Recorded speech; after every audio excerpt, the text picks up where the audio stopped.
No weight class, the era of chaos. Before divisions, before belts, before rules, there was just a cage. In 1993, the UFC wasn't a sport, it was a spectacle. Dana White and the original organizers envisioned a tournament with no weight limits, no rounds, and no judges. Just raw combat. Size, style, and strength clashed in a pure test of violence. UFC 1 opened with a statement. Gerard Gordeau, a 216-pound Dutch Savate fighter, against 410-pound sumo wrestler Tila Tuli. One kick shattered the illusion. Tuli's tooth flew into the crowd. The fight ended in seconds. There were no gloves, no mouth guards, no scorecards, and no time limits. Fighters could be choked unconscious indefinitely. Damage had no cap. The absence of structure made the danger real, and the violence irreversible. That brutality forced change. Weight classes were introduced not for fairness, but for survival. The early binary split, lightweight and heavyweight, enough to begin sorting chaos into order, enough to let the sport grow without collapsing under its own blood. The age of no weight class was brief, but its echoes are permanent. Every rule today is a reaction to that era's consequences. The tooth from UFC 1 still sits in MMA lore, a fossil from a time when anything could happen and often did. Strawweight, the pace division. It began as an experiment. In 2014, Strawweight was the first women's division born directly inside the UFC, not absorbed from other promotions. Lighter than Bantamweight, it promised speed, volume, and cardio over chaos, a place where timing beat strength and precision beat hype. Carla Esparza claimed the inaugural title in the Ultimate Fighter 20 finale, but the division's identity crystallized with the arrival of Joanna Jędrzejczyk. A former Muay Thai world champion, Joanna's 5-title defense run defined early strawweight with volume striking and suffocating pressure, but no one held the crown for long. Rose Namajunas, the quiet assassin, knocked Joanna out in the first round, then did it again by decision. She became a symbol of elegance and violence, calm in the maelstrom. When Jessica Andrade slammed her unconscious in Brazil, it was a reminder. This division may lack knockout power, but never drama. In 2019, Weili Zhang changed everything. The UFC's first Chinese champion, she brought a new tempo. Her 5-round war with Joanna at UFC 248 remains one of the greatest fights in MMA history, man or woman. Esparza returned in 2022, wrestling her way back to gold after nearly a decade away. But a new generation, Yan Xiaonan, Amanda Lemos, Tatiana Suarez looms like a rising tide. No dominant queen, just contenders, constantly shifting. Strawweight isn't built on power, it's built on pace. Flyweight, speed and survival. Flyweight was almost erased before it ever had a chance to matter. Introduced in 2012, it became the UFC's lightest men's division and the most misunderstood. Fighters here weren't knockout artists, they were technicians. The violence wasn't loud, it was layered. What they gave up in mass, they made up in motion. Demetrius Mighty Mouse Johnson became its axis. 11 consecutive title defenses, no scandals, no hype machine, just mastery. In 2017, he submitted Ray Borg with a mid-air suplex to armbar transition, something never seen before, something never seen since. But dominance can grow invisible. Johnson's brilliance was so seamless, fans looked away. Flyweight was nearly scrapped. Then came Henry Cejudo, the Olympic wrestler, the agitator, the rebuilder. Cejudo ended Johnson's reign in a razor-thin split decision, then defended against bantamweight champion TJ Dillashaw in 32 seconds. In doing so, he didn't just win a belt, he saved a division. New names filled the vacuum. Davison Figueiredo and Brandon Moreno collided in a 4-fight saga of momentum swings, blood, and belts traded back and forth. Moreno, the first Mexican-born UFC champ, brought both technique and emotion back to flyweight. And now, a new pack rises. Alexandre Pantoja, Mohamed Mokaev, Amir Albazi. Fast hands, faster scrambles. The floor beneath the lightweight pyramid is shaking again. Flyweight survived erasure. Now it thrives in defiance. Bantamweight, dominance and disruption. If flyweight was fighting for survival, bantamweight was already a battlefield. When it entered the UFC in 2010, it brought with it a storm of movement, volume, and endless pace. And Dominic Cruz was its architect. Unorthodox, elusive, unreadable, Cruz turned footwork into a riddle and held the WEC and UFC titles with barely a round lost, but injuries stalked his career. ACL tears, groin tears, years away. Every comeback felt like a return from myth. Then came TJ Dillashaw, Dillashaw, crisp striking, calculated aggression. He dethroned Renan Barão in one of the biggest upsets in UFC history, then danced the line between brilliance and controversy. EPO suspensions shadowed his legacy, but the skills were undeniable. Meanwhile, the division shifted again. Aljamain Sterling and Petr Yan traded the belt through disqualifications, rematches, and razor-thin scorecards. Sterling's backpack submissions and Yan's boxing made every exchange feel like strategy with consequences, and behind them, chaos. Sean O'Malley entered with rainbow hair and sniper precision. He took the belt from Sterling in 2023 and lit a fuse under a division already brimming with volatility. Corey Sandhagen's creativity, Merab Dvalishvili's pace, Chito Vera's pressure. No round is safe, and that's just the men. Bantamweight was the first women's division in UFC history. It began with Ronda Rousey, a judo wrecking ball who ended fights in under a minute and opened the door for millions. But her aura cracked against Holly Holm's left foot in 2015, and Amanda Nunes walked through the wreckage. Nunes reigned with cold efficiency. She dismantled legends, claimed the featherweight belt too, and retired in 2023 with both still in her grasp. Now Kayla Harrison holds the crown after submitting Juliana Pena at UFC 316 in June 2025. The contenders Pennington, Bueno Silva, Pena circle again, but the belt is no longer unclaimed. The battlefield has a new ruler. Featherweight, ghosts in the cage.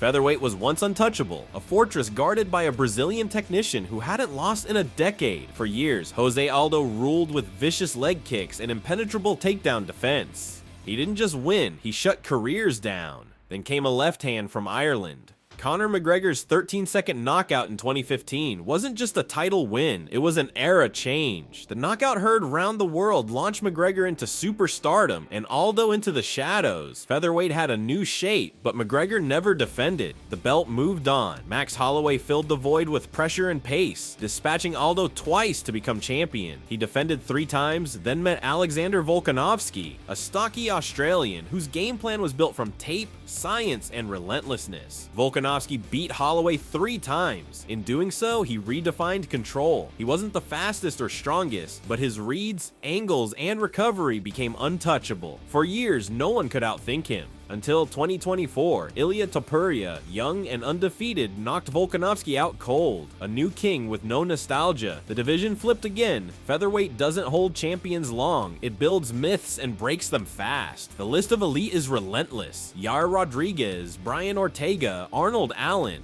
A murderer's row of strikers and submission artists. Styles clash here with no apologies. The women's featherweight division lived in the shadow of Amanda Nunes. It was shallow, rarely defended, and eventually left without a roster. When Nunes retired, the belt left with her. But in the men's bracket, there are always ghosts. Lightweight, the unforgiving throne. No division has produced more icons or consumed them faster than lightweight. In a sport built on balance, 155 pounds became its most unstable crown. It started with BJ Penn, the prodigy, a Hawaiian jiu-jitsu phenom who combined knockout power with ground dominance. He ruled early lightweight with unshakable confidence, but the chaos soon followed. Frankie Edgar, Benson Henderson, Anthony Pettis, all wore the belt. None kept it long. Then came Conor McGregor. In 2016, McGregor became the first simultaneous 2-division champion, knocking out Eddie Alvarez at UFC 205 in New York. It was less a fight, more a coronation, but he never defended, and the division again unraveled. Tony Ferguson had a 12-fight win streak. Dustin Poirier captured an interim title. Justin Gaethje broke people for fun, but none could grasp the throne while one man loomed undefeated. Khabib Nurmagomedov, 29-0. Not a single round lost decisively, wrestling that drowned careers. At UFC 254, he submitted Gaethje, then laid his gloves on the canvas. He walked away unbeaten, the perfect career, the ghost no one could chase. With Khabib gone, the belt became a relay baton.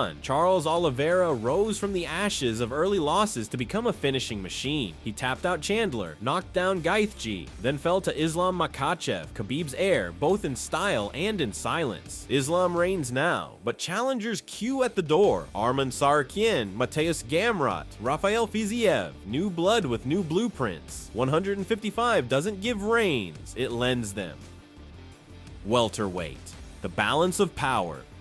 Welterweight is where legends sharpen their blades, a division where every era has its own king, and every king is hunted from day one. Matt Hughes defined its early blueprint: raw strength, wrestling pressure, and grit. He defended the title 7 times, cementing the idea that a dominant grappler could rule. Then came Georges St. Pierre. GSP didn't just beat opponents, he solved them. Each fight was a tactical dismantling, takedowns timed to milliseconds, jabs like radar. He avenged both of his career losses and retired on top, a champion scientists and purists could both worship. But the void left behind created chaos. Robbie Lawler, resurrected from near obscurity, won Fight of the Year twice, defending the belt. He bled for every inch. Then Tyron Woodley shut it all down with speed and shutdown power. 4 defenses followed, each a debate in form and function, until Kamaru Usman arrived, undefeated in the UFC. Relentless, measured, Usman turned wrestling into control and striking into consequence. He outpaced Woodley, mauled Covington, and outlasted Burns. But nothing lasts forever. In 2022, Leon Edwards was down on every scorecard at UFC 278. 1 minute left, a head kick landed clean. Silence followed. The belt had changed hands again in the most sudden way imaginable. Edwards defended the rematch, but challengers remain. Bilal Muhammad with volume and patience. Shavkat Rakhmonov with deadly efficiency. Colby Covington still shouting from the wings. At 170, there are no safe champions, only temporary ones.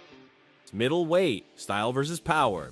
Middleweight is the arena of contrast, power versus precision, violence versus vision. Anderson Silva made it art. From 2006 to 2012, Silva reigned with a style so fluid it felt unfair. He front-kicked Vitor Belfort into unconsciousness. He clowned Forrest Griffin into quitting. He finished 16 of his 17 opponents during his legendary UFC run, then it ended. Chris Weidman knocked him out, then shattered Silva's leg in the rematch. Suddenly, middleweight had no god, only chaos. Luke Rockhold, Michael Bisping, Robert Whittaker, Yoel Romero, each wore the crown or nearly did. Every champion felt temporary, until Israel Adesanya. A kickboxer with anime swagger, Adesanya danced through the division. He beat Whittaker, defended against Romero, Costa, and Vittori. For a time, he looked untouchable, but middleweight doesn't keep favorites. Alex Pereira arrived in 2022 with knockout memories from their kickboxing days. In just his 4th UFC fight, he flatlined Adesanya and took the belt. Adesanya took it back in the rematch.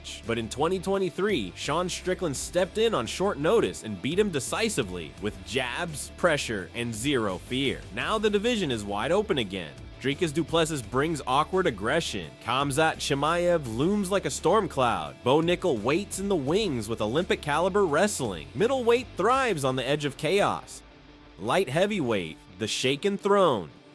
Light heavyweight was once the UFC's money division. Chuck Liddell, Tito Ortiz, Randy Couture, icons who made knockouts look inevitable. The belt passed like a torch, each man burning until the next one lit the fire. Then John Jones arrived. At 23, he became the youngest champion in UFC history. He dismantled legends, Shogun, Rampage, Machida, Cormier, with reach, creativity, and cruel efficiency. But brilliance came with baggage, legal issues, failed drug tests, suspensions. For every defense, there was a collapse. When Jones finally left for heavyweight, the division became unstable. Jan Blachowicz brought Polish power and a late career surge. Glover Teixeira captured hearts by winning the belt at 42. Jiri Prochazka took it in a war, then gave it up due to injury. Jamahal Hill claimed it. Then he got injured too. Vacancies, interim titles, uncertainty. Now the belt passes hands, not because of dominance, but because no one can hold it long enough. Magomed Ankalaev brings method. Alex Pereira brings danger. The old ghosts are gone. What remains is a roulette wheel. Light heavyweight is no longer the center of attention, but it's still where violence lives loudest. Heavyweight, the final word. Heavyweight is where myth and mortality collide. It was the original weight class, the arena of giants. No other division ends careers faster. None forgives mistakes less. Mark Coleman, Randy Couture, Tim Sylvia. The early years were ruled by wrestlers and brawlers. Big frames, big power, bigger risks. Then came Cain Velasquez. Cardio in a heavyweight's body, relentless wrestling pressure. Cain broke the mold, but his body broke down. Stipe Miocic followed, balancing boxing with endurance. 5 title defenses defenses, a division record. He became the most decorated heavyweight champion of all time. And in the middle of it all, Brock Lesnar, a WWE star turned NCAA wrestling champion turned UFC title holder. Lesnar entered as a spectacle, but proved himself a threat. He captured the belt in just his 4th pro fight, then defended it twice before illness and layoffs caught up. He was never subtle, but he was never irrelevant. Then the storm arrived. Francis Ngannou hit harder than anyone in UFC history. He erased Miocic with an uppercut from beneath, but business stalled his reign. A contract dispute led him out of the UFC and into boxing. The throne sat empty until Jon Jones moved up. In 2023, he submitted Cyril Gane in under 2 minutes to claim the vacant title. The man who once ruled light heavyweight was now king of the biggest domain. But like all thrones in this division, it wobbled fast. Jones was sidelined. Interim belts surfaced. Tom Aspinall seized his moment with knockout precision. Sergey Pavlovich and Jailton Almeida press in. The next contender is always massive and always one mistake away. Heavyweight is where strategy dies and instincts take over.